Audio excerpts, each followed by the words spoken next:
বিতর্কে জর্জরিত বাংলাদেশ, একথা আর কারো অজানা নয়। আন্দোলনের জেরে জুলাইয়েই প্রধানমন্ত্রীর পদ ছেড়ে দেশ ছাড়েন মুজিব করিম। এরপরেই বাংলাদেশের রাজনীতিতে পালাবদল। নোবেল বিজয়ী মোহাম্মদ ইউনূসের নেতৃত্বে তৈরি হয় অন্তর্বর্তীকালীন সরকার।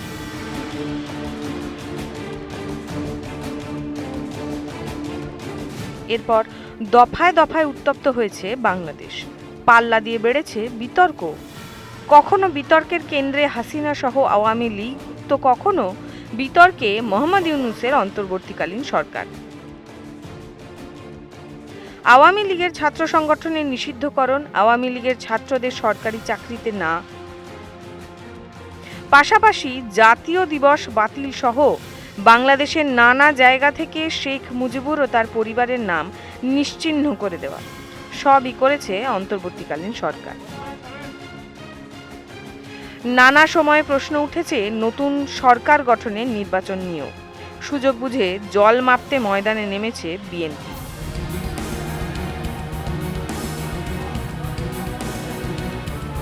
গ্রেপ্তারি পরোয়ানাও জারি হয়েছে শেখ হাসিনার বিরুদ্ধে।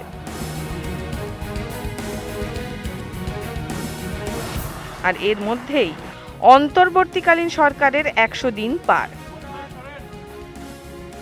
অন্তর্বর্তীকালীন সরকারের 100 দিনে জাতির উদ্দেশ্যে ভাষণ দেন নোবেলজয়ী অর্থনীতিবিদ ও অন্তর্বর্তীকালীন সরকারের প্রধান মোহাম্মদ ইউনূস।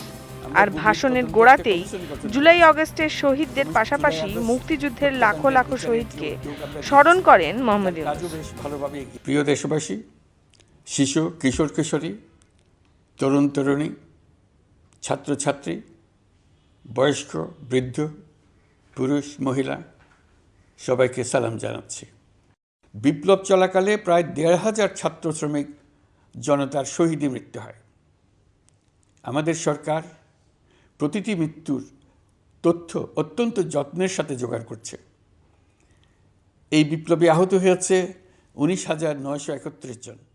আহতদের জন্য ঢাকার 13টি হাসপাতাল সহ বিভিন্ন বিশেষায়িত হাসপাতালে চিকিৎসার ব্যবস্থা করা হয়েছে। প্রতিদিনই তালিকায় আরও নতুন নতুন শহীদের তথ্য যোগ হচ্ছে, যারা স্বৈরাচারের আক্রোশের শিকার হয়ে এই পৃথিবী ছেড়ে চলে গেছেন। জুলাই আগস্ট হত্যাকাণ্ডের বিচারের যে উদ্যোগ আমরা নিয়েছি, তার কাজও বেশ ভালোভাবে এগিয়ে যাচ্ছে। পতিত স্বৈরাচার শেখ হাসিনাকেও আমরা ভারতের কাছ থেকে ফেরত চাইব।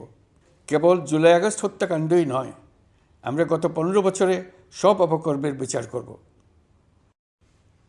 আমরা গুমের তদন্তে একটা কমিশন গঠন করেছি।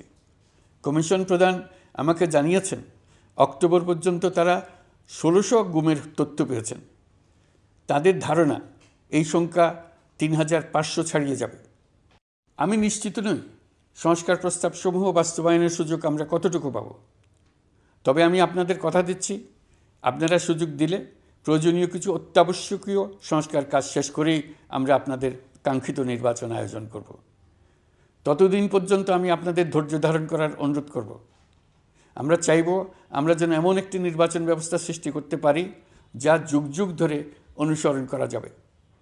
এর ফলে সাংবৎসরিক রাজনৈতিক সংকট থেকে আমাদের দেশ রক্ষা পাবে। এই জন্য প্রয়োজনীয় সময়টুকু আমি আপনাদের কাছ থেকে চেয়ে নিচ্ছি। ভাষণে বারবারই শেখ হাসিনাকে দেশে ফিরিয়ে বিচারের আওতায় আনবার প্রতিশ্রুতি দিয়েছেন ইউনূস। তবে নির্বাচনের প্রসঙ্গ বেশ খানিকটা পিছিয়েই ছিল। পাশাপাশি দেশের আর্থিক অবস্থার উন্নতির কথা বলেছেন ইউনূস। কিন্তু কিছুদিন আগেই বিশ্বব্যাংকও বাংলাদেশের আর্থিক অবস্থা নিয়ে উদ্বেগ প্রকাশ করে। এখন দেখার আগামী দিনে ইউনূসের 100 দিনের প্রতিশ্রুতি আর বাংলাদেশের ভাগ্য কোন খাতে বইবে।